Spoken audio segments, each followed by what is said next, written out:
Bonjour, bienvenue à ce webinaire IBM avec notre partenaire Cosmotech autour de comment concilier performance opérationnelle et financière, l'approche systémique de la gestion à 360 degrés du cycle de vie des actifs. Nos intervenants aujourd'hui sont Fabrice Leroy, ingénieur solution chez IBM Sustainability Software France, et Witold Krasny, Senior Product Manager chez Cosmotech.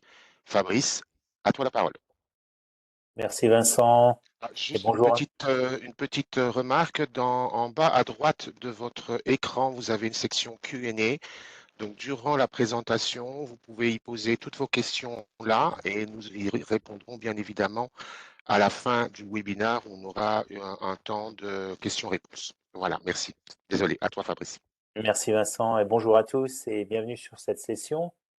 On va se présenter avec Vitol. Moi, je m'appelle Fabrice Leroy, je suis avant-vente, ingénieur avant-vente chez IBM dans l'entité Sustainability Software. Alors, Sustainability Software, on y propose un certain nombre de solutions logicielles, métiers, principalement, moi, je travaille sur tout ce qui est autour de la gestion intelligente des actifs et des équipements industriels, mais actifs en général. Et on va justement aborder ce sujet-là aujourd'hui. Witold? Oui, bonjour à tous. Je m'appelle Witold Krasny et moi je travaille à Cosmotech au sein de l'équipe produit et j'ai en charge le portefeuille des produits qui adresse les cas d'usage liés à la gestion d'actifs d'un point de vue optimisation des investissements et optimisation notamment des politiques de maintenance. Merci Witold. Et donc on va présenter également nos entreprises respectives, hein. Alors IBM, vous en avez certainement déjà entendu parler. C'est une entreprise qui a à peu près 110 ans d'existence, 280 000 employés dans le monde et qui se démarque par l'innovation, hein. Donc IBM, c'est à l'origine l'un des premiers créateurs de l'informatique actuelle, donc tout ce qui est PC, les mainframes. Plus récemment, l'intelligence artificielle, hein, aussi, hein, c'est un précurseur dans l'intelligence artificielle. Et maintenant, tout ce qui est autour de l'informatique quantique également. Donc c'est vraiment, on va dire, le fer de lance d'IBM, c'est d'être à la pointe de l'innovation, donc beaucoup d'investissements dans la recherche et l'innovation.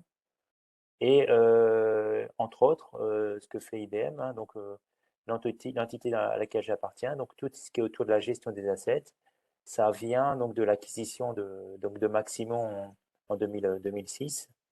Et donc en 2006, IBM a racheté Maximo et à partir de l'outil Maximo, a construit un certain nombre de modules autour de Maximo qui utilisent l'IoT, qui utilisent l'intelligence artificielle pour optimiser les opérations de maintenance. Et donc c'est cette partie-là principalement dont on va parler aujourd'hui.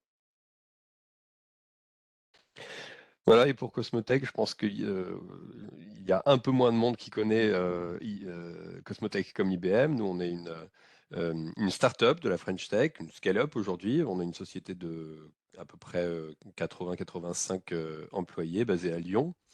On est une entreprise qui a été créée en 2010. Et notre métier à nous et notre expertise repose sur la modélisation et la simulation de systèmes complexes.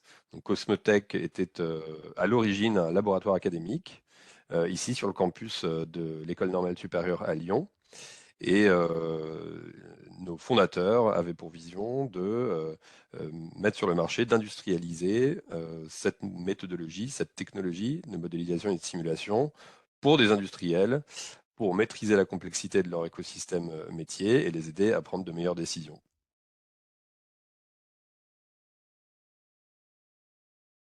Parfait, merci Vitold. Alors aujourd'hui, on va parler de la technologie qui est utilisée par nos solutions pour gérer au mieux les actifs dans une optique d'investissement optimal. Mais on voulait d'abord rappeler le contexte dans lequel les gestionnaires de maintenance évoluent et travaillent. Alors les exigences en matière de maintenance sont de plus en plus fortes, hein. La gestion des actifs, elle dépend fortement de la situation financière dans laquelle les industriels se trouvent. Il y a en général pas de problème, pas de souci quand l'entreprise est en forte croissance. Elle peut investir à tour de bras dans des équipements dernier cri, des équipements robustes et fiables. Mais très souvent, les entreprises, elles doivent repenser leurs opérations. Elles doivent même parfois savoir se réinventer pour survivre. Et pour se réinventer, il n'y a pas d'autre choix que d'investir dans la recherche, investir dans l'innovation, mais tout en continuant d'assurer une productivité optimale. Alors, ça veut dire qu'il faut limiter donc les augmentations de dépenses d'exploitation, hein, tout ce qui est OPEX, ces dépenses qui sont dues au vieillissement des actifs, des équipements, mais aussi, d'un autre côté, éviter de remplacer massivement les actifs pour limiter les immobilisations et donc les dépenses en capital, hein, tout ce qui est CAPEX.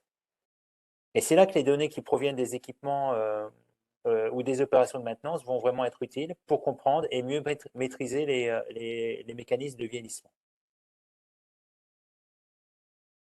Alors, les enjeux de l'asset management, hein, c'est bien entendu prendre en compte ou être conscient que les considérations financières ne font bien sûr pas tout, hein. Et les équipements qui vieillissent représentent bien entendu des risques, hein, un certain nombre de risques qui doivent être qualifiés et évalués. Et donc, pour limiter les dépenses et améliorer leur marge, les entreprises, elles doivent trouver le meilleur compromis entre le temps d'indisponibilité éventuel de leurs équipements, le manque de pièces détachées, le besoin en main-d'œuvre supplémentaire et le risque que tout ça représente, tous ces éléments représentent sur la production. Et d'un autre côté, ces mêmes entreprises, elles doivent bien entendu investir, dépenser plus pour limiter les risques. Et parfois, elles sont susceptibles de surmaintenir leurs équipements, hein. Rentrer vraiment dans un système où on va surmaintenir tous ces actifs. Elles risquent aussi d'avoir trop de stock à leur disposition, trop de ressources humaines disponibles pour un job en particulier, ou bien même encore d'avoir des équipements en rab en attente d'utilisation. Alors, toute cette difficulté, elle est d'autant plus vraie lorsque l'entreprise fonctionne à pleine capacité. Et dans ce cas, avoir de bonnes pratiques de maintenance, c'est vraiment primordial. Il y a d'autres entreprises qui peuvent avoir accepté des temps d'indisponibilité non planifiés de leurs assets sans grand impact, mais c'est bien entendu pas le cas pour l'ensemble des entreprises et des industriels. Et donc, c'est vraiment important d'avoir une stratégie de maintenance, une stratégie qui soit vraiment soucieuse des équipements les plus critiques, donc qui sache reconnaître quels sont ces équipements critiques et qui puisse accepter que d'autres actifs moins critiques tombent en panne, hein. Et aussi, donc tout ce qui est en lien avec quand les entreprises elles investissent dans leurs équipements, un sizing minutieux doit être appliqué, doit être effectué, hein. C'est aussi une des précautions à prendre. Le coût, c'est vraiment bien entendu aussi un élément central, hein, dans tout ça, hein. Et donc, ce qu'il faut savoir, c'est qu'un investissement en CAPEX, en capital, ça représente en fait que 20% des coûts de la mise en œuvre, hein, les maintiens en condition opérationnelle d'un équipement, faire en sorte qu'il y ait le moins d'indisponibilité possible. Et tout ça, ça représente la partie la plus importante des investissements. Et Witold, Ouais, donc je peux ouais. introduire les questions clés qui sont nos fils directeurs en fait pour ce webinaire. Donc, comme tu l'as dit, Fabrice, il y a un enjeu très fort autour de l'équilibrage entre cette notion de coût. Tu as aussi évoqué le besoin de doser au mieux les aspects ressources. Et les ressources, elles sont diverses, elles sont hétérogènes. On parle de ressources humaines, on parle de ressources, la capacité à mettre en arrêt, on parle de ressources de stock et de pièces détachées. Il y a une dimension risque dont on a parlé aussi. Donc de fait, l'asset management, c'est une discipline qui est complexe, qui est transversale, sur laquelle il faut effectivement arriver à casser des silos pour développer ces programmes de manière efficace. Et donc, évidemment, un des enjeux, c'est justement de concilier cette performance opérationnelle et financière Ce qu'il y a derrière, c'est justement la rupture de silo entre les mondes de la maintenance, les mondes de l'engineering, et puis le monde de la finance, du risk management et de la capacité à monétiser ses risques. Donc il faut concilier ça. Et alors, si tu reviens juste avant, excuse-moi. Et donc, effectivement, un des enjeux très particuliers, c'est celui des investissements et du besoin de les objectiver et de rassembler un peu tout le monde dans l'organisation autour de certaines priorisations et certaines allocations de budget en capital, arriver à les justifier.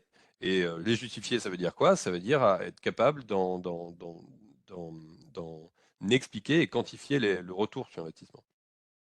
Et alors ça, ce serait très facile, ce serait un peu plus facile si on était dans un environnement qui est stable, dans lequel les flux des personnes et des biens sont prévisibles, il n'y a pas de disruption, il n'y a pas de transition énergétique, mais bon, évidemment, ce n'est pas le cas. Donc les industriels, en général les gestionnaires d'actifs, font face à une quantité d'incertitude qui est énorme et dans laquelle il faut bien naviguer. Et donc, cette troisième question qui se pose, c'est comment converger sur ces performances opérationnelles et financières, malgré ce contexte d'incertitude, en se donnant une capacité, en se donnant d'autant d'outils qui construisent la résilience et qui construisent la robustesse du système industriel général vis-à-vis des crises à venir, vis-à-vis des incertitudes. Voilà, donc c'est ce qu'on va explorer dans ce webinaire. Et je te rends la parole, Fabrice. Super, merci, merci Witold. Alors donc, justement, pour adresser toutes ces difficultés hein, que Witold vient d'exposer, on a un certain nombre de composants. Alors tout d'abord, on a l'Enterprise Asset Management, l'EAM, hein, l'Asset Performance Management, APM, et l'Asset Investment Planning, AIP. Donc on va vous expliquer, pas ces acronymes ou exactement ce qui se passe, mais vraiment ce qu'il y a derrière chacun de ces composants. Hein. Et donc, ce qui est important de comprendre, c'est vraiment, bon, bien entendu, la définition de ces composants, mais les relations entre ces différents composants et comment chacun de ces composants se nourrit du précédent. Hein. Alors, l'EM, c'est vraiment la base sur laquelle on s'appuie pour analyser les performances des actifs, hein, que ce soit l'APM, utilisé pour optimiser la maintenance des équipements, ou l'AIP, pour créer une multitude de scénarios de simulation pour optimiser OPEX et CAPEX. Toute cette information, à la base, eh ben, elle va venir de l'EAM. Hein. On considère que l'APM comme une partie, finalement, une partie intégrante de l'EAM. C'est une extension de l'EAM qui est nécessaire pour rester compétitif. C'est vraiment ce qui permet de transformer une stratégie de maintenance réactive et préventive éventuellement en une stratégie prédictive, prévisionnelle, mais aussi prescriptive, qui va pouvoir fournir un certain nombre d'informations sur les problèmes, sur les pannes qui peuvent intervenir. On va utiliser des technologies des objets connectés, hein, donc l'IoT, des algos de machine learning et d'intelligence artificielle, de l'analyse prédictive, pour anticiper les pannes et mieux comprendre le comportement des équipements. Alors, et de la même manière, donc l'AIP, c'est une extension nécessaire de l'APM et de l'EAM. L'AIP va vraiment étendre le suivi des assets au-delà des considérations simples de la maintenance. Hein, et on va donc examiner plus de contraintes que celles qu'on retrouve en standard dans un Maximo, hein, par exemple, pour ne pas le citer, pour le choix de remplacement ou de mise à neuf au niveau de l'équipement. Et puis, l'AIP, ça va aussi s'appuyer sur l'APM pour fournir des scores de santé, hein, des méthodes d'analyse statistique et de machine learning qui viennent apporter de la cohérence, la robustesse justement à ce process d'AIP. C'est un cercle vertueux dans la mesure où l'AIP va aussi venir alimenter l'EAM pour prendre les bonnes décisions en termes d'investissement. Et donc, on va utiliser, comme vous le voyez à l'écran, des technologies de systèmes complexes, de digital twin, qu'on verra dans la démo tout à l'heure aussi, de simulation, et pour justement venir proposer une solution qui est vraiment unique sur le marché. Côté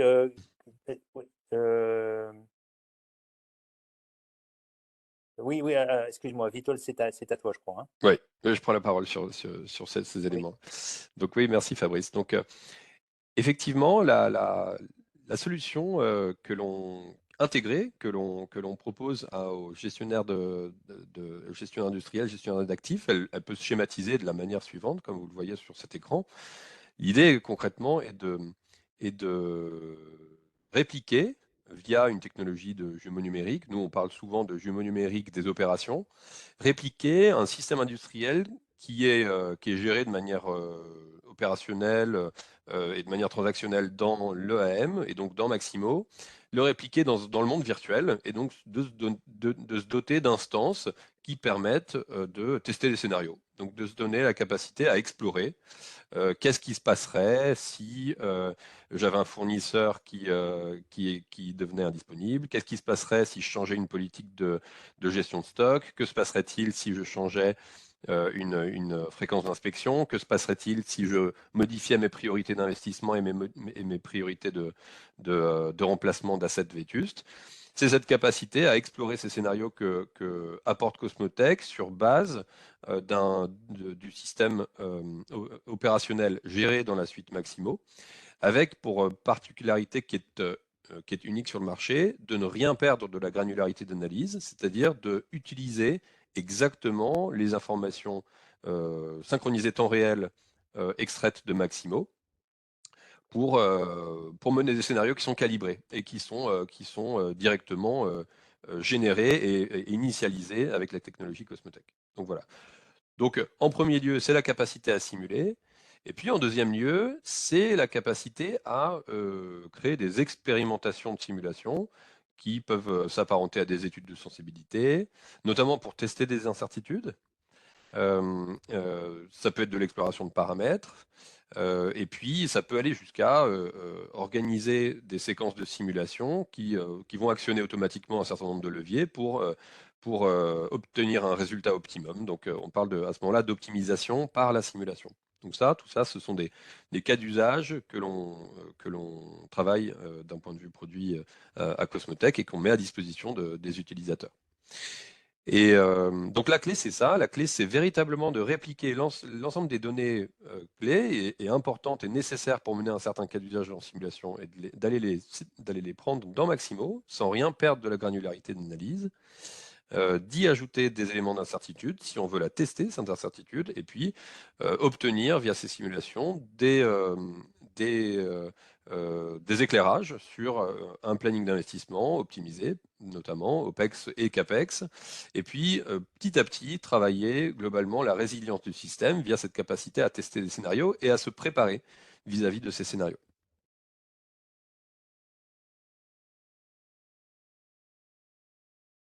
Et donc ici, je vais aller un tout petit peu plus dans le détail pour vous parler de la manière dont les données sont extraites de Maximo et comment elles vont venir servir la calibration d'un scénario pour simulation.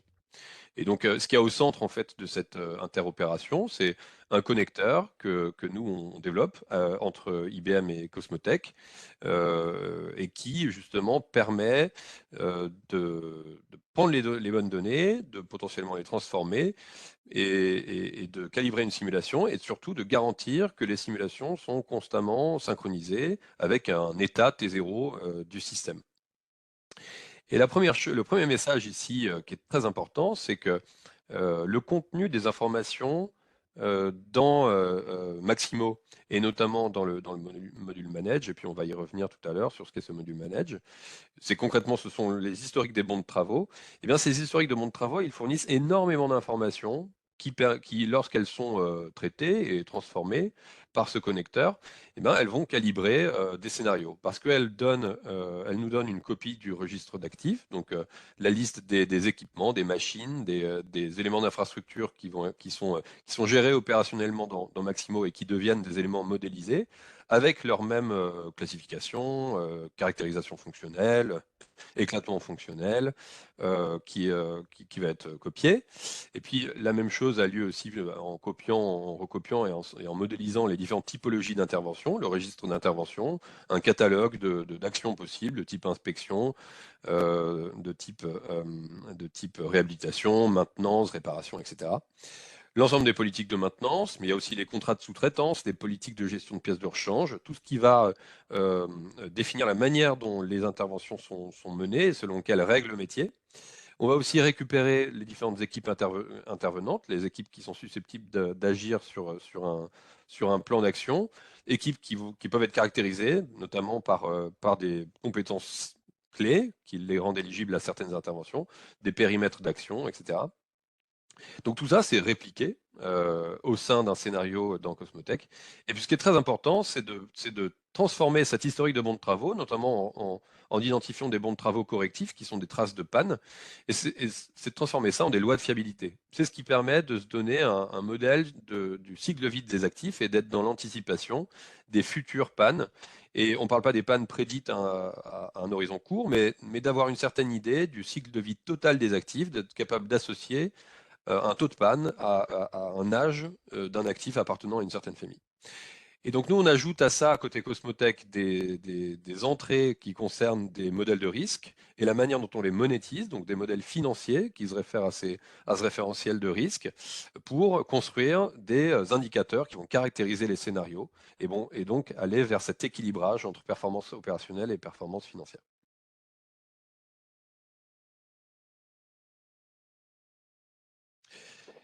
Donc je continue ici en entrant aussi un tout petit peu plus dans le sujet, un peu dans le concret finalement, sur à quoi ressemblent notamment deux exemples de cas d'usage. Alors ici, on n'a pas forcément l'exhaustivité de la manière d'utiliser cette technologie intégrée, mais ce sont deux grandes catégories de cas d'usage principales, celles que aujourd'hui les industriels délivrent de manière prioritaire.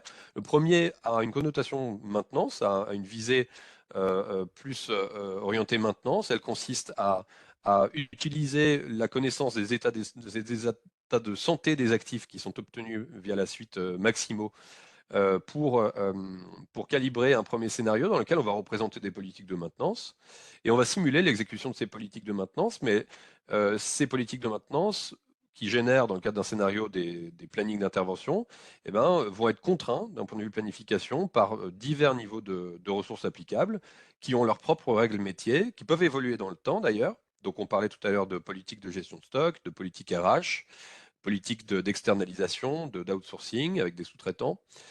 Et donc, les simulations, ici, vont être capables d'identifier les conflits de planification, les bottlenecks, les effets de goulot d'étranglement de planification, pour caractériser ces scénarios de maintenance avec des critères opérationnels, mais aussi justement financiers, dans la mesure où des conflits de planification ont des conséquences sur de l'indisponibilité qui peut être monétisée, et donc avec cette capacité à caractériser la performance du plan et le traduire en critères financiers et en indicateurs monétisés. Et puis l'autre grande catégorie de cas d'usage, c'est celle qui consiste à objectiver, optimiser des plans d'investissement OPEX-CAPEX. Donc là, en général, on joue des scénarios sur un temps plus long, parce que l'idée, c'est de capturer l'ensemble du cycle de vie de ces actifs. Il est à ce moment-là clé de bien calibrer les lois de panne, donc de comprendre pour une certaine typologie d'assets donnés, comment ces actifs vieillissent, avec quelle influence ils vieillissent, et quand est-ce que la probabilité de panne va avoir telle et telle valeur, pour potentiellement simuler les pannes dans les scénarios que l'on joue et simuler toutes les conséquences de ces pannes, aussi dans une logique de monétisation de ces conséquences de panne, parce que c'est en comprenant les mécanismes de fiabilité au niveau système et comment elles se traduisent par des coûts que l'on peut quantifier le retour sur investissement des différentes options d'investissement. Donc il est clé à ce moment-là, dans ce genre de cas d'usage, de simuler un portefeuille d'investissement, ou de simuler des politiques de remplacement qui vont générer des CAPEX, et aussi de les simuler vis-à-vis des contraintes budgétaires, et donc d'effectuer une priorisation par les risques dans le cadre de ces scénarios. Et le résultat de ces cas d'usage est effectivement d'avoir une anticipation et une visibilité sur une trajectoire des dépenses d'OPEX, une trajectoire des dépenses CAPEX, mais aussi surtout une trajectoire des dépenses indirectes qui sont le reflet des risques. Et ça va être des risques d'énergie non distribuée qui sont monétisables, ça va être des risques sécurité des travailleurs, ça va être des risques environnementaux, de rejet notamment, de CO2, de rejet d'autres substances d'autres gaz à effet de serre comme le SF6 dans les disjoncteurs par exemple. Ça va être aussi des conséquences dans le monde industriel, plus de pertes en production liées à des indisponibilités de machines. Et tout ça est monétisé pour avoir une vision complète des coûts directs et des coûts indirects, et ainsi finalement avoir une vue tout à fait transparente des conséquences d'avoir priorisé ou non telle et telle allocation CAPEX. Voilà, et je pense qu'on peut passer à la suite, Fabrice, et je te laisse la Merci, main pour Victor. commenter ces bénéfices. Oui, justement, hein, par rapport aux clients qui ont implémenté ces différents cas d'usage, et dans le cadre de notre solution de gestion intelligente des actifs, hein, c'est donc dans un contexte de calcul de score de santé et de maintenance prévisionnelle, bah, ces clients ils obtiennent des performances tout à fait remarquables en termes de réduction du coût de maintenance et également tout ce qui est en termes d'accroissement de la productivité, hein. Donc, on voit sur la droite de l'écran un échantillon de ces clients maximaux, hein, qui couvrent tous les domaines d'activité et qui donc bénéficient déjà de l'apport de toutes ces technologies. Et donc, ils ont, ces clients, comme point commun d'avoir adopté dans leur politique de maintenance, hein, une stratégie qui se base sur la donnée, hein, principalement sur la collecte de la donnée, avec l'analyse de la donnée, et donc mise en place de maintenance conditionnelle basée sur des règles et également du prévisionnel, du prédictif. Et globalement, donc, comme expliqué, ben, et comme on voit ici, donc il constate de manière générale une baisse significative des interruptions non planifiées et une meilleure disponibilité des équipements qui s'associe donc naturellement avec une baisse des coûts de maintenance. Voilà, et concernant des cas d'usage plus orientés investissement OPEX CAPEX, donc on a des utilisateurs qui aujourd'hui arrivent à démontrer la capacité à réduire d'environ 15% les TOTEX. Mais par TOTEX, ici on englobe bien des scénarios dans lesquels on comptabilise tous les coûts directs et les coûts indirects. Donc les OPEX CAPEX et puis tout ce qui va relever de coûts fortuits reliés directement au risque, donc aux conséquences, par exemple, des pannes que l'on monétise, et donc cette capacité à avoir cette économie au global jusqu'à 15%. En fonction des utilisateurs et des clients et du domaine métier dans lequel ils opèrent, donc c'est des scénarios qui vont concerner des portefeuilles d'actifs de l'ordre du millier d'actifs. Euh, euh, comme je le disais tout à l'heure, on a la même granularité d'analyse que Maximo, donc on va pouvoir représenter l'éclatement fonctionnel des machines, donc représenter les assets au niveau des sous-composants, donc on parle de plusieurs milliers de composants, mais on travaille aussi, par exemple, typiquement RTE, le gestionnaire du réseau de tension en France, est utilisateur de cette technologie de simulation pour représenter l'entièreté de son parc d'actifs, et là on parle de plusieurs millions d'assets dans le portefeuille d'RTE pour lesquels on simule des scénarios, typiquement à un horizon de 20, 30, voire même 100 ans dans des cas très particuliers. Donc, je peux peut-être aussi dire un mot plus précis sur un cas d'usage typique, notamment RTE, qui utilise cette technologie pour simuler des scénarios dans lesquels il documente finalement le business plan au sens de préparation de leur séquence de négociation tarifaire avec la CRE. C'est un cas d'usage sur lequel ils ont un certain nombre de-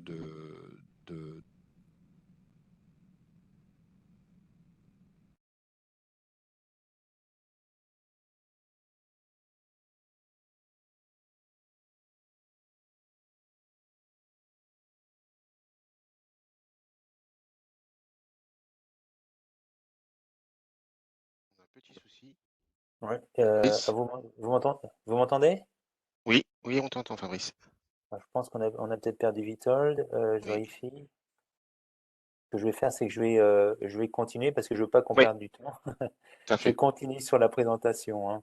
Et justement, on arrive au moment où on va donc vous présenter une démo d'un cas d'usage particulier qu'on a pris. Donc, le cas d'usage, c'est en fait une entreprise qui a un certain nombre de robots de manutention et de robots de soudure sur sa ligne de production, hein. Donc, toute une flotte finalement d'outils à gérer, enfin de robots à gérer.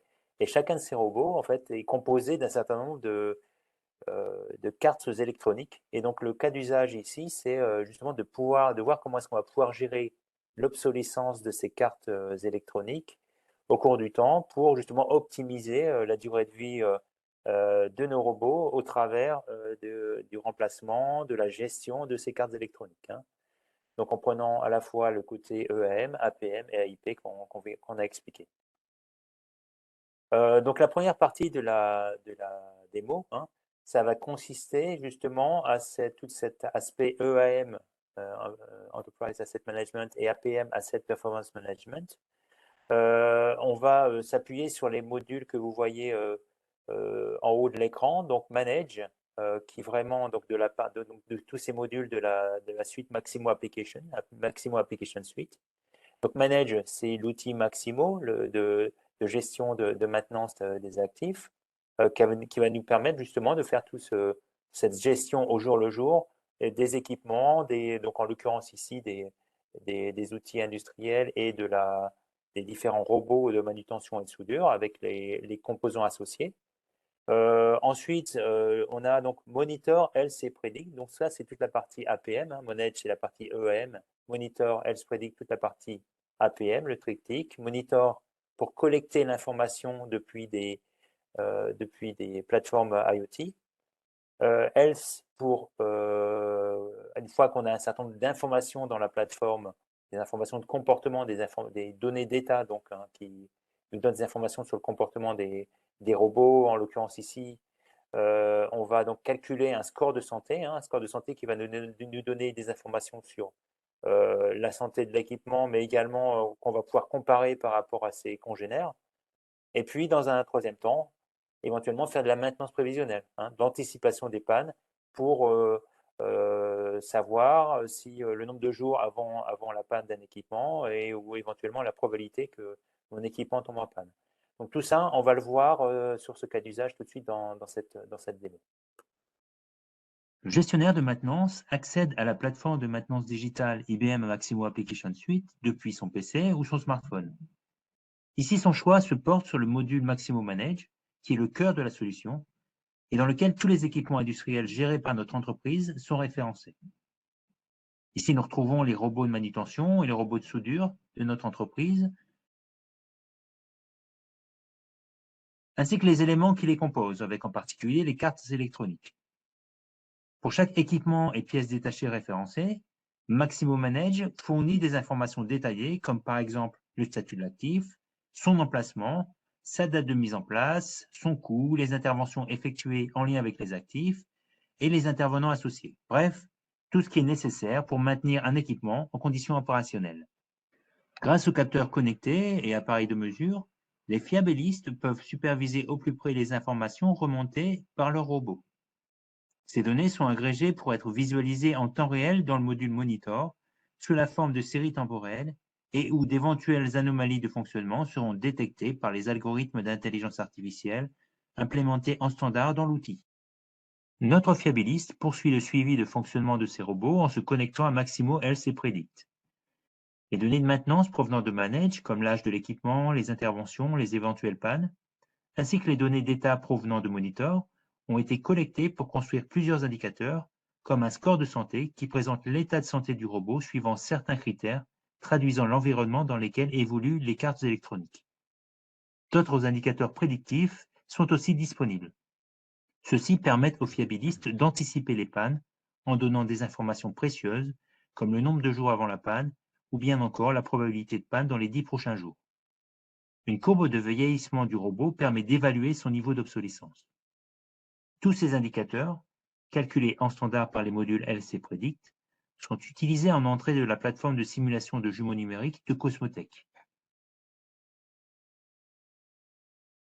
Donc voilà, donc là, ce qu'on a vu dans cette démo, dans cette première partie de la démo, hein, c'est tout l'aspect donc EAM et APM, et toutes ces informations qu'on va collecter et sur lesquelles on va calculer donc ces lois de vieillissement, ces scores de santé, ces modèles de maintenance prévisionnelle, prédictive, et ben tout ça va être utilisé en entrée des modèles de simulation et de digital twin va vous expliquer Vitol tout de suite. Ouais, donc la suite de cette démo, ce que vous allez voir, c'est on va illustrer la manière dont une instance connectée d'un jumeau numérique de ces opérations gérées dans Maximo est créée et réalisée en prenant une sélection de données. Donc, qui concerne les cartes électroniques de ces robots de manutention et de ces robots de soudure pour explorer des scénarios d'investissement OPEX et CAPEX dans lesquels des politiques de maintenance corrective sont modélisées pour en comprendre les coûts, comprendre quand elles ont lieu par rapport aux pannes qui vont être simulées. Et notamment, ce que vous allez voir aussi, c'est qu'il y a une politique de gestion de stock qui est aussi testée, dans laquelle on représente la manière dont des cartes électroniques qui tombent en panne ne peuvent être réparées que si une carte électronique opérante est bien disponible en stock, sachant que lors des pannes, l'industriel envoie la carte défectueuse vers le fournisseur qui met un certain temps à la renvoyer une fois réparée pour alimenter un stock. Et ce qui est clé dans ce scénario, c'est que ce temps de cycle de réparation auprès du fournisseur de la carte électronique, eh bien, ce temps de cycle dérive dans le temps par effet de l'obsolescence technologique, jusqu'à un point où ce fournisseur refuse carrément de réparer une ancienne carte électronique et propose d'en livrer une autre, mais qui doit derrière être reconfigurée, ce qui fait encore plus dériver le temps potentiel d'indisponibilité des robots. Donc ces effets, ce sont ces effets cascades, ces effets boule de neige qui sont testés dans ces scénarios d'investissement pour comprendre quand se passe un point de bascule au-delà duquel un industriel risque littéralement de perdre totalement le contrôle sur la disponibilité des robots, parce qu'il y a deux phénomènes qui s'auto-amplifient. Une accélération des pannes parce que les cartes électroniques et les robots en eux-mêmes vieillissent, et un effet de l'obsolescence qui va encore plus faire dériver potentiellement le temps d'indisponibilité si les stocks de sécurité ne sont pas calibrés correctement. Pour permettre aux utilisateurs de tester virtuellement des scénarios de gestion d'actifs avec la même granularité descriptive que celle de Maximo, l'utilisateur s'appuie sur une instance connectée du jumeau numérique des opérations administrées dans Maximo. Ainsi, il peut à tout moment requêter dans ce jumeau numérique un périmètre d'étude particulier pour initialiser un scénario et démarrer un cas d'usage de simulation-optimisation sans affecter les processus transactionnels en cours. On parle de risk-free environment. Cosmotech Asset permet aux gestionnaires d'actifs de définir et de simuler un nombre illimité de scénarios prévisionnels en lien avec le cycle de vie de l'actif. L'objectif est d'optimiser les indicateurs clés, mais aussi toute la politique de maintenance et de suivi de risque de l'actif. Ces scénarios prennent en compte tous les paramètres clés, tels que les politiques de remplacement définies par seuil d'âge des actifs, ou encore la présence de panne sur des fenêtres d'observation variées. Dans le cas de nos robots ici, entre 1 et 30 ans. Dans notre exemple, les scénarios de simulation prennent en compte différents niveaux de stock de cartes électroniques, avec 1, 2, 3, 5 et 8 cartes, et mettent en évidence les problèmes d'approvisionnement éventuels pouvant survenir dans chaque situation. Il est ensuite possible d'afficher les différents écrans de contrôle à disposition pour obtenir une compréhension granulaire des résultats de la simulation. On voit ici une vue mettant en regard les investissements OPEX, CAPEX et coûts d'immobilisation, les stocks de pièces détachées et une analyse détaillée des pannes. Dans le cas du scénario avec une seule carte en stock, le graphe affiche plusieurs problèmes d'approvisionnement, comme un nombre insuffisant de niveaux de stock de cartes au moment où la carte électronique tombe en panne. Ici, les problèmes d'approvisionnement surviennent dans les 8 premières années précédant le remplacement des cartes électroniques obsolètes.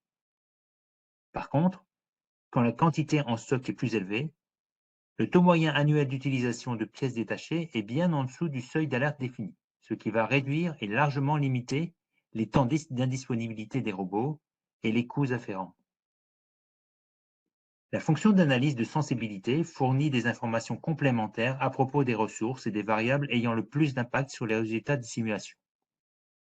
Par exemple, on peut faire tourner plusieurs scénarios basés sur l'âge du robot à sa date de remplacement. La vue comparative des scénarios de simulation indique clairement la stratégie d'allocation optimale en CAPEX pour un horizon temporel donné. Ici, la stratégie optimale, qui considère à la fois le niveau optimal d'investissement et les coûts d'indisponibilité, indique qu'il est préférable de remplacer les robots de manutention une fois qu'ils ont atteint 15 ans de service, mais c'est 17 ans dans le cas des robots de soudure.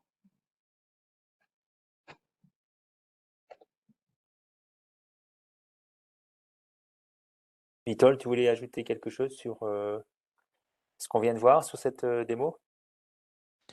Je pense que voilà, le message clé à retenir, c'est que il y a un match fonctionnel et un mariage technologique qui est très naturel en fait entre IBM et la suite Maximo et puis notre technologie, et en particulier avec cette solution Cosmotech qui s'appelle Cosmotech Asset, qui provient de la similarité des data models. Et donc, je le disais tout à l'heure, c'est finalement cette connectique et le fait de copier et d'extraire des données de Maximo et de les projeter dans une simulation se fait de manière facilitée et naturelle, parce que c'est la même manière de décrire les objets modélisés. Et ces objets modélisés, ce ne sont pas que les actifs en eux-mêmes, c'est aussi les équipes intervenantes, c'est aussi les différentes typologies d'intervention, les différentes typologies de ressources applicables.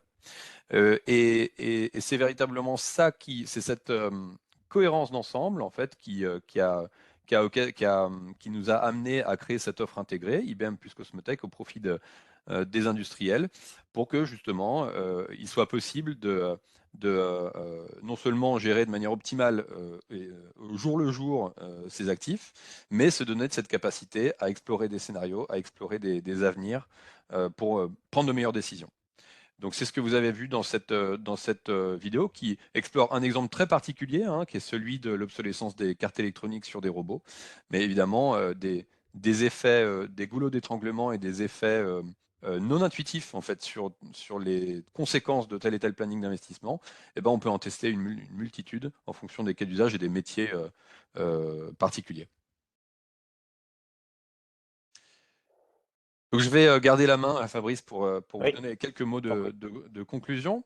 Euh, ce qu'on espère être pour vous les messages clés en fait de ce webinaire, c'est que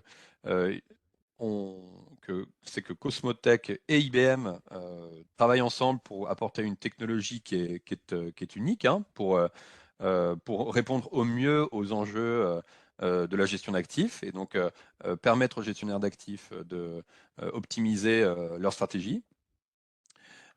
Et et ce deuxième message, c'est vraiment ce message de la résilience, c'est-à-dire évidemment optimiser au temps T0 un certain système opérationnel, mais de le préparer à faire face à des changements, à faire face à des crises, à des disruptions. On a évoqué la problématique de l'obsolescence, mais dans le secteur de l'énergie, lui, subit aussi de très forts changements. Les supply chains qui sont en rupture. Bref, le contexte géopolitique amène justement les industriels à se poser ces questions sur comment rendre le système plus résilient, plus robuste. Et c'est véritablement, et on le croit très fort, hein, entre IBM et Cosmotech, via la simulation qu'on peut améliorer cette résilience et cette robustesse, et que finalement une des clés en fait pour que ces programmes de gestion d'actifs soient performants, soient résilients, soient robustes, c'est cette capacité à faire converger l'aspect opérationnel de la performance et l'aspect financier, et de véritablement casser ce silo qui existe pour avoir une vue holistique, une vue totale sur sur les bénéfices, sur la performance d'un certain planning OPEX et CAPEX. Et il y a de très fortes poches de valeur à décoincer en arrivant à faire converger ces enjeux de performance opérationnelle et financière. Voilà, et donc On peut vous dire 2 mots sur, pour nous, la suite, hein, du point de vue de notre partenariat entre IBM et Cosmotech, et puis sur finalement notre feuille de route. Vous avez vu dans les slides qui précèdent et dans les éléments qu'on vous a communiqués qu'il est important qu'il y ait une expérience pour l'utilisateur qui soit la plus intégrée possible, la plus fluide possible. Et ça, la clé, c'est d'avoir un connecteur qui est efficace et qui est aussi souple aux différentes infrastructures et aux différentes architectures, différents urbanismes chez nos clients. Donc nous, on est constamment en train de travailler ce connecteur pour qu'il puisse s'adapter aux besoins de nos différents clients et puisse justement permettre cette facilité de réplication des données depuis Maximo vers Cosmotech pour que un utilisateur puisse le plus rapidement possible commencer à tester des premiers scénarios en simulation. Et après, on travaille aussi sur un enjeu qui est très important, celui des données manquantes ou des données non structurées dans la suite Maximo. On le sait, hein, on le sait très bien en parlant beaucoup avec les utilisateurs Maximo, que les données ne sont pas toujours parfaitement renseignées, que les historiques doivent être traités avec avec une certaine vigilance. Et donc nous, on travaille et on réfléchit énormément entre IBM et Cosmotech à concevoir et à mettre à disposition des boîtes à outils qui permettent de pallier aux données manquantes. Alors, la simulation en tant que telle, c'est un outil, c'est une technologie notamment qui est très utile pour pallier aux données manquantes, au sens où l'incertitude, grâce à la simulation, l'incertitude peut être assumée et elle peut être testée en se donnant des scénarios qui vont poser telle et telle hypothèse. Et donc, la clé aussi, c'est de quantifier cette incertitude et parfois de se rendre compte que l'incertitude ne veut pas influer sur telle et telle décision qui doit être prise. Mais ça, c'est juste un élément et nous, on souhaite constamment travailler ce genre de boîte à outils qui permettent de tacler cette idée qui est que mes données ne seront jamais assez bien structurées pour pouvoir faire des simulations. Et bien ça, nos clients communs et nos utilisateurs ont démontré que ce n'était pas forcément le cas. Et donc, on est véritablement dans cette logique d'adoption. Donc, on est activement à la recherche aussi de nouveaux d'industriels qui sont intéressés à l'idée de tester cette technologie intégrée pour augmenter le nombre d'utilisateurs. Pourquoi pas, dès que possible, constituer les premiers groupes d'utilisateurs du cas d'usage intégré, IBM plus Cosmotech. Voilà, c'est ce qui va nous occuper avec Fabrice entre IBM et Cosmotech dans les prochains mois. Je ne sais pas si tu veux rajouter quelque chose, Fabrice, là-dessus. Non, c'était parfait. C'était effectivement les 3 points sur lesquels on voulait mettre l'accent par rapport à la suite de notre partenariat. Voilà, donc c'est la dernière slide. Hein, elle consiste à passer à l'action, c'est-à-dire vous solliciter pour vous suggérer on peut mettre en place des expérimentations, la capacité à tester ces cas d'usage, tester ces technologies avec vous. Et pour ça, on est évidemment à l'écoute pour se lancer. Eh bien, merci à tous les deux pour cette présentation. J'ai quelques questions qui sont arrivées dans le chat ou le Q&A durant la session. La première, c'est IBM donne-t-elle les données en brut pour que l'entreprise qui a pris la technologie puisse sortir plus d'indicateurs autres que ceux qu'IBM donne de base? Ou bien, si l'entreprise vous demande de créer plus d'indicateurs dépendamment de ses besoins, est-ce que c'est possible d'en créer ou bien les indicateurs sont-ils toujours les mêmes?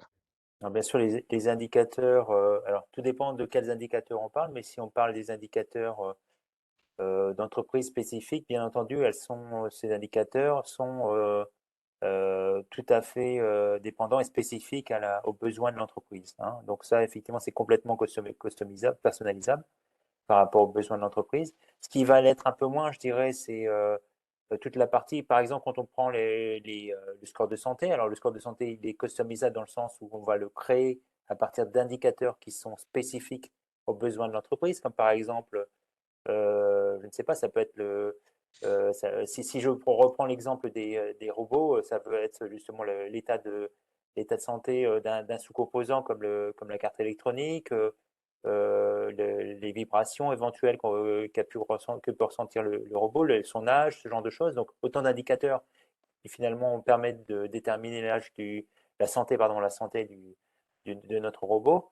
Eh ben, tout ça, ça va être bien sûr différent si on passe d'un actif comme un robot à un autre actif comme une pompe de relevage, par exemple, ou je ne sais quoi. Hein. Donc, tous ces indicateurs sont différents, mais la méthode, je dirais la méthode est la même de suivi, on va dire, de ces indicateurs. Hein, on va par exemple créer un score de santé, on va créer une probabilité de panne, un nombre de jours avant la panne. Ces algorithmes, ces modèles vont être les mêmes à chaque fois. C'est la donnée qui va finalement spécifier, suivant le besoin, tel ou tel je dirais, indicateur. Donc effectivement, oui, il y a une personnalisation complète de ces indicateurs suivant le besoin. Je m'associe à cette réponse. Pour la partie simulation côté Cosmotech, moi je ne connais pas de clients et utilisateurs qui auraient utilisé strictement les mêmes indicateurs. Ils sont évidemment toujours adaptés aux enjeux de l'organisation et aux contextes locaux, hein, finalement. Mais par contre, ce qu'il y a toujours à la racine et ce qui est générique, c'est que ce qui construit ces indicateurs, c'est des interventions qui sont menées et donc qui ont des coûts, des événements imprévus comme des pannes ou des conflits de planification, des retards de planification. Donc ça, en général, c'est commun dans ces scénarios. Par contre, ça se traduit sur... Ah, je crois qu'on a perdu On a Vitold. perdu un méthode, Est-ce que tu oui. m'entends? C'est dommage, au milieu de Ah sa ben, c'est phrase. dommage. Mais j'ai On va encore prendre d'autres une prochaine question. questions. Oui. Dans quelle industrie êtes-vous présent? Alors, on est vraiment présent dans toutes les industries, que ce soit le ferroviaire, oil and gas, le manufacturing. Alors, Vitold, on t'a retrouvé? Alors, ça avait coupé 2 petites secondes, j'ai pas entendu la nouvelle question. La Désolé. question, c'était dans quelles industries est-ce qu'on est présent? Je disais qu'on était présent dans toutes les industries.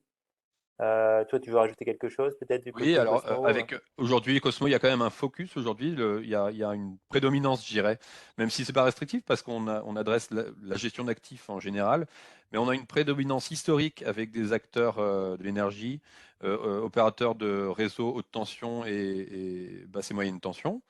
Euh, et puis plus récemment, secteur industriel, notamment secteur manufacturing, aéronautique et puis automobile en particulier. Très bien. Vous l'avez vu tout à l'heure avec les logos, notamment les clients utilisateurs qui ont adopté notre solution sont des gens comme Nexans, le câblier, comme RTE, comme un DSO suisse qui s'appelle Groupé, qui ont adopté très tôt cette technologie pour construire leur business plan autour des actifs et le soutenir auprès de leurs régulateurs. On peut citer aussi Airbus plus récemment. Voilà, donc des industries très différentes qui utilisent le même cœur de techno et le même cœur de modèle parce que ce qui est commun, c'est la gestion d'actifs. Ok, merci. Et alors, j'ai trois questions, mais qui sont liées l'une avec l'autre. Donc, je vais essayer de faire du 3 en 1. C'est tout d'abord autour de la data. Quelles data les plus critiques à structurer pour permettre ces cas d'usage et avoir confiance dans le résultat?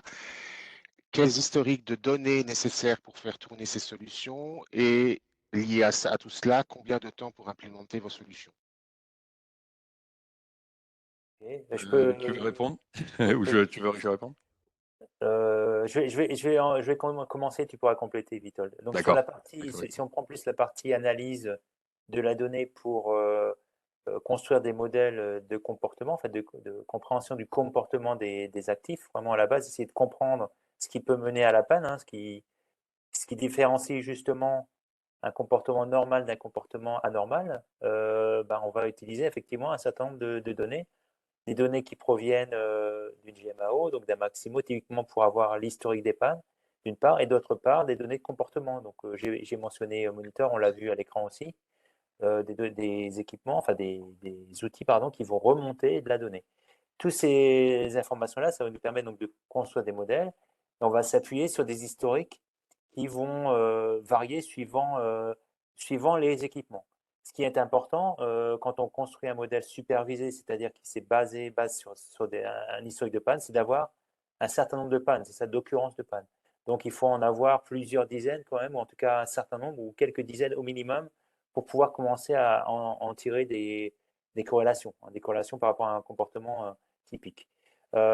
Ensuite, effectivement, en termes globalement, je dirais en termes d'historique, bon voilà, ça, entre quelques mois et quelques années, plus on a d'historique, mieux c'est. Plus on a d'historique aussi de volume d'équipement, mieux c'est également. Hein. Alors, Vitol, je ne sais pas si tu peux rajouter quelque chose par rapport à ça. J'imagine pour tout ce qui est calcul des lois de vieillissement également. Plus on a d'informations sur enfin plus de volume sur les équipements, meilleurs vont être les modèles. Les lois de vieillissement vont être plus fiables aussi. Donc du coup, ça va donner Exactement. en bout de course des modèles aussi plus fiables. Oui, j'allais exactement dans ton sens, Fabrice. Il est clé pour ces scénarios d'avoir la meilleure vision possible des capacités à anticiper les pannes et pour simuler les pannes au bon moment. Les pannes au sens simulation de scénario, ce sont des événements imprévus pour lesquels pour lesquels un utilisateur souhaite simuler les conséquences et les monétiser. C'est ce que je vous ai expliqué tout à l'heure. Et nous, dans ce contexte-là, il y a un avant et un après le partenariat IBM, en fait, concrètement. Parce qu'avant le partenariat IBM, nous, Cosmotech, on mettait sur le marché, dans une logique un peu SaaS, notre outil, notre technologie. Et une question qui revenait toujours, c'est « Ah, mais votre solution, elle est bien, mais elle est très sensible à la capacité à construire ces lois de panne, cette capacité à anticiper des pannes et à comprendre les états de santé des assets. » Et nous, notre réponse, c'était bah oui, effectivement, mais bon, il faut voir comment est-ce qu'on fait interopérer ça avec vos systèmes actuels que vous avez déjà mis en place pour caractériser les états de santé. Et ça, c'était avant. Et donc, j'allais dire, c'est vraiment une des motivations premières de ce partenariat entre IBM et Cosmotech, c'est justement que nous, on puisse, que IBM puisse faire un effet de levier sur ces datas consolidées, sur les états de santé des assets et les prédictions de panne pour finalement avoir une richesse de cas d'usage et une utilisation en fait de cette data pour prendre des décisions. Mais nous, pour nous, Cosmotech, c'est cette capacité à dire, bah, cet enjeu critique de la data et les datas les plus critiques pour calibrer des scénarios qui sont les pannes, les lois de panne, eh ben, elles proviennent directement et naturellement d'IBM Maximo via ce connecteur que l'on travaille. Donc ce qui est à la clé, là, c'est de la facilité pour les utilisateurs finaux et une très forte accélération pour calibrer des scénarios de simulation. Merci beaucoup, Witold. On va aller parce que j'ai encore quelques questions qui sont arrivées. Ici, c'est vous chargez-vous d'intégrer, donc ça c'est plus pour Cosmotech, vous chargez-vous d'intégrer la solution avec Maximo ou faut-il prévoir un intégrateur prestataire? Et lié à celle-là, pouvons-nous intégrer les solutions Cosmotech sur Maximo version 7.6? Alors cette dernière partie de la question, peut-être ce sera pour toi, Fabrice. La première partie de la question, je peux y répondre, bien sûr. Donc nous, d'un point de vue pro, donc nous, Cosmotech, on est un éditeur de logiciels et on souhaite véritablement se concentrer sur notre activité d'édition de logiciels en travaillant le produit, mais en travaillant aussi potentiellement des composants qui sont des accélérateurs. Et notamment le connecteur IBM to Cosmotech est un composant que l'on travaille ensemble dans une logique un peu productisée. Mais par contre, oui, on va bien sûr, en fonction des contextes clients, s'appuyer sur des partenaires intégrateurs qui vont utiliser des composants accélérateurs que l'on met à disposition, mais qui vont quand même, eux, avoir la responsabilité de l'intégration finale et des conditions d'interopération finale de la solution intégrée chez un client donné. Oui, tout à fait. Merci. Et donc sur la question sur Maximo 7.6, donc il a la dernière version avant le passage sur la suite Maximo Application Suite. Effectivement, on peut utiliser cette version-là avec tout ce qu'on vous a présenté aujourd'hui, mais il faudra ajouter la brique Mass APM, donc à Maximo Manage, pardon, à Maximo 7.6. Donc voilà, donc ce qu'on va faire, c'est qu'on va on va connecter Maximo 7.6 à la brique APM, et puis ensuite, voilà, on aura donc la possibilité après d'utiliser le connecteur entre APM et l'outil de Cosmotech A7, la solution Cosmotech A7, pour bénéficier de toutes ces données-là. Donc oui, ça marche sans problème. Okay, peut-être une toute dernière question. Comment rassurez-vous vos clients avec la cyberattaque? Là, j'ai pas vraiment de réponse là-dessus. Alors, c'est vrai que nous, on est plus dans une logique autour de données industrielles. Alors, je dis pas que ça n'est pas important et pas confidentiel. Ça l'est dans certains cas, effectivement, mais on a plusieurs façons de déployer nos outils déjà. Suivant, on parle d'IBM ou de Cosmos, ça peut être un petit peu différent, mais globalement, on offre des solutions qui sont déjà sécurisé par nature. Bien sûr, on a toute une couche de sécurité pour d'authentification et puis d'accès à ces environnements. Et puis aussi la possibilité de faire des installations, en ce qui concerne en tout cas IBM, sur site si nécessaire. Voilà, il y a plusieurs possibilités sur le cloud, bien entendu, sur différents clouds. Et pour ce qui est de Cosmo, donc c'est sur le cloud Azure, il me semble, c'est ça. Ouais, je peux dire 2 mots là-dessus d'ailleurs, Ouais. partie Cosmo, Fabrice.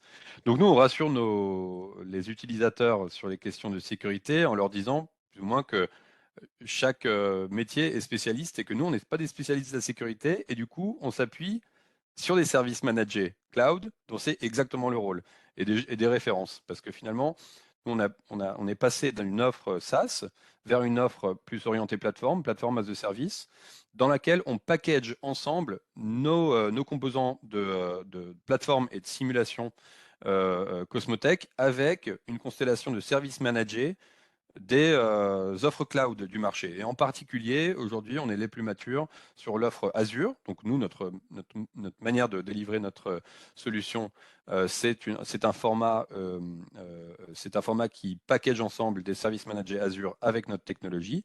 Et donc, on s'appuie totalement sur l'étanchéité des services managés Azure pour assurer en fait sur ces aspects sécurité. Et en particulier, ce qu'on pousse le plus possible comme schéma de delivery auprès de nos clients, c'est de déployer notre technologie sur les tenantes Azure directement chez eux. Alors je parle beaucoup d'Azure parce que dernièrement il y avait un focus en fait côté produit et Cosmotech sur Azure, mais on est bien sûr aujourd'hui en train de diversifier et de rendre souple notre solution pour qu'elle soit déployable sur d'autres types d'écosystèmes cloud, par exemple AWS, et ça c'est quelque chose qui sortira, qui sort dans notre roadmap dans les prochains mois. En tout cas, la réponse est la suivante, c'est que nous on construit les conditions pour que la solution intégrée, le simulateur Cosmotech, profite pleinement des performances d'étanchéité et de sécurité des services managés de providers comme Microsoft, comme AWS ou Google.